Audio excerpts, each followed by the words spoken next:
அஸ்ஸலாமு அலைக்கும். எல்லோரும் எப்படி இருக்கீங்க? அல்ஹம்துலில்லாஹ், நானும் ரொம்பவே நல்லா இருக்கேன். இன்றைக்கி நான் ஒரு கேக் ரெடி பண்ணேன். அந்த கேக்குக்கு டாப்பராக இந்த பால் வைக்கிறதுக்காக நான் ஃபுட்பால் ஒன்று ஃபாண்டன்ட்டில் ரெடி பண்ணிகிட்ருக்கேன். இது சுகர் தான், சாப்பிட்லாம், நல்லாயிருக்கும். சில பேருக்கு பிடிக்கும், சில பேருக்கு பிடிக்காது. பர்சனலாக சொன்னால் எனக்கே பிடிக்காது. ஆனால் இது சுகரில் பண்ணுறதுனால நம்ம ரொம்ப ஃப்ளெக்சிபிளாக கேக்கில் அதை டாப் பண்ணுறதுக்கு ரொம்பவே நல்லாயிருக்கும். இது மாதிரி தான் நாங்கள் சில விஷயங்கள் ஃபாண்டன்ட்டில் பண்ணுறது. இப்போது ஒரு கேக் எடுத்துக்கிட்டிங்கன்னா அதில் க்ளவுட்ஸ் வைக்கிறது, அப்புறம் லேடர் வைக்கிறது, இந்த மாதிரி ஒரு சில விஷயங்களுக்கு நாங்கள் இந்த ஃபாண்டன்ட் யூஸ் பண்ணுறது. இது சுகரில் தான் பண்ணுறது. ஓகேவா? நான் இது செப்ரேட்டாக ஃபஸ்ட்டு எடுத்து வச்சுக்கிட்டேன் நான் வீடியோ பண்ணுறதுக்காக. இப்போ இந்த பிளாக் கலரை நம்ம ஒரு ஃபுட்பாலில் பிளாக் கலர் அங்கங்கே வரும் இல்லையா, அந்த மாதிரி ரெடி பண்ணிக்க போகிறோம். இப்போ இது ரெடி பண்ணிகிட்ருக்குறேன்.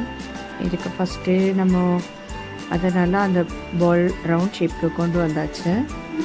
நெக்ஸ்ட்டு இப்போது பிளாக் கலரை ஈவெண்ட்டாக வெட்டணும். நான் சில டைம் இது சாக்லேட்டில் பண்ணுவேன். சம்டைம் இந்த மாதிரி குட்டியாக பண்ணுறதுனால ஃபாண்டன்ட்டில் பண்ணுறது. ஸோ நான் அந்த ஃபாண்டன்ட்டில் பண்ணும்போது எனக்கு ஈவெண்ட்டான ஒரு ஷேப் கிடைக்காது. ஃபஸ்ட்டு நான் ட்ரை பண்ணி பார்க்குறது. ஸோ அதே மாதிரி தான் ஃபஸ்ட்டு நான் ட்ரை பண்ணி ஒன்று வச்சு பார்த்தேன். பட் ரொம்ப குட்டியாக இருந்துச்சு. சரி, அதுக்கேற்ற மாதிரி மறுபடியும் கட் பண்ணணும்னு சொல்லிவிட்டு நான் ஸ்கொயர் டைப்பில் உள்ள ஒரு கட்டர் வச்சு ஃபஸ்ட்டு ஈவெண்ட்டாக கட் பண்ணி எடுத்துட்டேன். பட் அது பால் ஷேப்க்கு அந்த ஒரு டைமண்ட் ஷேப் மாதிரி ஒரு வித்தியாசமான ஷேப் ஒன்று வரும் இல்லையா, அது நான் அதை நான் தான் இப்போ ஈவெண்ட் பண்ணி எடுக்கணும். ஸ்கொயர் டைப்பில் இருக்கிறத நான் அதுக்கேற்ற மாதிரி அந்த ஷேப் கட் பண்ணி எடுக்க போகிறேன். ஸோ அதை தான் இப்போ பண்ணிகிட்ருக்கேன். அது என்ன தான் நம்ம கட் பண்ணாலுமே அது கொஞ்சம் ஹேண்ட்லாம் வச்சுட்டு கொஞ்சம் நல்லபடியாக பண்ணால் தான் வந்துச்சு. ஓகே, எல்லாத்தையும் எடுத்தாச்சு. இப்போ நான் அதில் அதே மாதிரி இப்போ பாலில் நான் ஷேப் அதுக்கு கட் பண்ணணும். கட் பண்ணிட்டு தான் அதை அந்த இடத்துல ஃபிக்ஸ் பண்ண போகிறேன். ஓகே ஓகே, ஃபஸ்ட்டு ஒன்று ஃபிக்ஸ் பண்ணியாச்சு. ஸோ ஃபாண்டன்ட் பாலுங்கிறதுனால நம்ம ரவுண்ட் ஷேப் எடுத்த ரவுண்ட் ஷேப்பில் அது டக்குன்னு மெல்ட் ஆகுது. ஓகே, அதுக்கு ஒரு லைன் ஒன்று போட்டாச்சு. அதுக்கேற்ற மாதிரி இந்த ஸ்டிச்சிங் லைன் மாதிரி இருக்கும், அது போட்டாச்சு. அப்புறம் நான் டூல்ஸ் வச்சு எனக்கு அந்த ஒரு ஸ்பேஸ் உண்டாக்குறேன். அது மாதிரி அந்த ஷேப் உள்ளார வைக்கிறதுக்கு ஏற்ற மாதிரி நான் உண்டாக்குறேன்.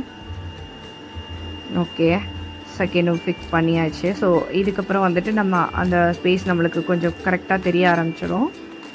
அது தெரிஞ்சதுக்கு ஏற்ற மாதிரி நம்ம அப்படியே அழகாக டக்குன்னு வச்சிடலாம்.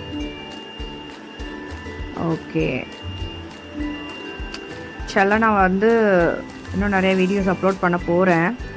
இது நான் இப்போது ரொம்ப லேட்டாக தான் எடுக்கிறேன். ஏன்னா நான் ஃபஸ்ட்டு கேமரா பண்ணேன். அப்புறம் ஃபாண்டன்ட் பேஸ் வச்சு ஒரு கேக் KFC கேக் பண்ணேன். அப்போல்லாம் வீடியோ எடுக்க எனக்கு அந்தளவுக்கு டைமும் இல்லை. அப்போது ஃபோன் கொஞ்சம் ஸ்பேஸ்லாம் அந்தளவுக்கு கிடையாது. இப்போ கொஞ்சம் ஓகே, பெட்டராக இருக்குது. ஹெல்ப் பண்ணுறதுக்கு கொஞ்சம் ஆள்லாம் இருக்காங்க. ஸோ இப்போ வீடியோ எடுக்கிறேன். இதுவுமே தெளிவாக இல்லாத மாதிரி எனக்கு ஒரு ஃபீல் ஆகுது. இன்ஷா அல்லாஹ் இன்னும் தெளிவாக காட்டணும். நான் இன்ஷா அல்லாஹ் அதுக்கேற்ற மாதிரி எல்லாமே அரேஞ்ச் பண்ணிகிட்ருக்கேன். இன்னும் கொஞ்ச நாள் கண்டிப்பாக இன்னும் நல்ல வீடியோஸ்லாம் வரும். எனக்கு இந்த மாதிரி ஒர்க் பண்ணும்போது கொஞ்சம் ரிலாக்ஸ்டாக இருக்கும். நிறைய டென்ஷன்ஸ்லாம் குறையும். இருக்கும் ஒரே ஒரு டென்ஷன்னா நம்ம ஷேப் கரெக்டாக எடுத்துடணும், அந்த டென்ஷன் மட்டும் இருக்கும். கஸ்டமர்ஸ் ரொம்ப திருப்தியாக இருக்கணும், அப்படின்ற, ஏன்னா அவங்க இவ்வளோ அமௌண்ட் கொடுத்து வாங்குறாங்க, அவங்க அமௌண்ட் கொடுத்து வாங்குற அவங்க அதை நேரில் பார்க்கும்போது அவங்களுக்கு ரொம்ப சாட்டிஸ்ஃபைடாக இருக்கணும் அப்படிங்கிற ஒரு டென்ஷன் மட்டும் இருந்துகிட்டே இருக்கும். இது அவங்க கையில் கொண்டு போய் சேர்க்கும் போது அவங்க வந்து சேஃபாக, அதாவது நாங்கள் இங்கேருந்து கொண்டு போய் நம்ம கொடுக்கும்போது இது வந்து சேஃபாக கொண்டு போய் கொடுக்கணும். ஸோ அந்த டென்ஷன் நிறையவே இருக்கும். அல்ஹம்துலில்லாஹ் முடிஞ்ச அளவு நிறைய பண்ணிடுவேன். சில டைம் ரொம்பவே சொதப்புவேன். ஒரு டைமுக்கு 4 டைம் கூட பண்ணியிருக்கேன். நான் விடிய தூங்காமல் கூட எத்தனையோ தடவை இது மாதிரி நடந்திருக்கு. ஏன்னா இதெல்லாம் வந்துட்டு நம்ம கிளாஸ் பண்ணும்போது எல்லாமே வந்து நம்மளுக்கு சொல்லித்தர மாட்டாங்க. ஒரு சில விஷயங்கள் சொல்லுவாங்க, மற்றது நம்மளே தான் யோசித்து பண்ணணும். நியூவாக நம்ம கஸ்டமர்ஸ் அனுப்புகிற மாடல் வச்சு நம்ம பண்ணும்போது ரொம்ப அதுக்குள்ளே வந்து நம்ம தான் ஃபஸ்ட்டு யோசித்து அதை வந்து ஃபஸ்ட்டு மெயினில் கொண்டு வந்து அதுக்கப்புறம் தான் வந்து இதில் பண்ணணும். சம்டைம் வந்து நம்ம யோசித்ததுமே தப்பாக வரும். ஸோ அது ஒரு டைம் இல்லை, ஒரு 4-5 தடவை கூட போகும். சில டைம் ஃபஸ்ட் டைமே வந்து சக்ஸஸ் ஆகிடும். அப்படித்தான் நான் இதையும் பண்ணியிருந்தேன். அல்ஹம்துலில்லாஹ் ஒரு 2 டைம் இதாகிடுச்சு. அப்புறம் நான் 3வது டைம் கரெக்டாக பண்ணியிருந்தேன். இது நான் ஆல்ரெடி பண்ணியிருக்கிறேன், சாக்லேட்டில் பண்ணியிருக்கிறேன். அப்போ ஃபாண்டன்ட் வந்து கவர் தான் பண்ணுறது. இது வந்து எப்படின்னு சொன்னால், இது வந்து ஒரு குட்டியாக இருக்கிறதுனால சரி ஓகே சாக்லேட் வேணாம் பால்லே இது ஃபாண்டன்ட் பால்லே பண்ணிடலாம் அப்படின்னு சொல்லிட்டு பண்ணது தான். ஸோ இப்படி இருக்குது. இந்த கேக் வந்து வாங்கின கஸ்டமர் வந்து கோவிந்தகுடி, அங்கே தான் கொண்டுட்டு போய் கொடுத்தோம். நாங்கள் லாங் டெலிவரியும் பண்ணிட்டு தான் இருக்கோம். தஞ்சாவூர் டு கும்பகோணம், அதுக்கு அந்தாண்டையுமே நாங்கள் கொடுத்துருக்கோம். கூத்தாநல்லூர் வரைக்குமே நாங்கள் கொடுத்துருக்கோம். அல்ஹம்துலில்லாஹ்.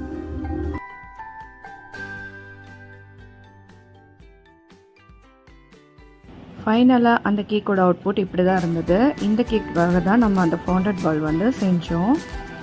ஓகே, உங்கள் எல்லாருக்கும் இதை பிடிச்சிருக்கோன்னு நினைக்கிறேன். இன்ஷா அல்லாஹ் இன்னும் நல்ல வீடியோஸ் கொண்டு வரதுக்கு நான் ட்ரை பண்ணுறேன். ஓகே, உங்களுக்கு பிடிச்சிருந்துச்சுன்னா லைக் பண்ணுங்கள், ஷேர் பண்ணுங்கள், கமெண்ட் பண்ணுங்கள், சப்ஸ்கிரைப் பண்ணுங்கள். என்னோட இன்ஸ்டா பேஜை ஃபாலோ பண்ணிக்கோங்க. பாய்.